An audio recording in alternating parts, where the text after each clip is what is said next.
Gari lililokuwa limebeba mwili wa aliyekuwa katibu wa UWT mkoa wa Mbeya Lucy Sule kutoka Mbeya kuelekea Babati kwa ajili ya mazishi limepata ajali alfajiri ya saa 10 katika maeneo ya Chemba. Watu kadhaa wamejeruhiwa na kukimbizwa katika hospitali ya Chemba kwa matibabu. Baadhi ya majeruhi wamehamishiwa hospitali ya rufaa ya Dodoma kwa matibabu zaidi, huku waliopata majeraha madogo wakihudumiwa na kuruhusiwa. Hata hivyo, mwili wa marehemu ulihamishiwa kwenye gari jingine na safari ya kuelekea Babati kwa mazishi ikaendelea.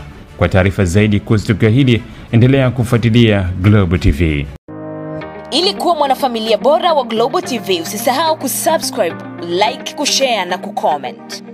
Baada ya kusubscribe, bonyeza alama ya kengele ili kupata taarifa kwa kila video inayopanda Global TV Online.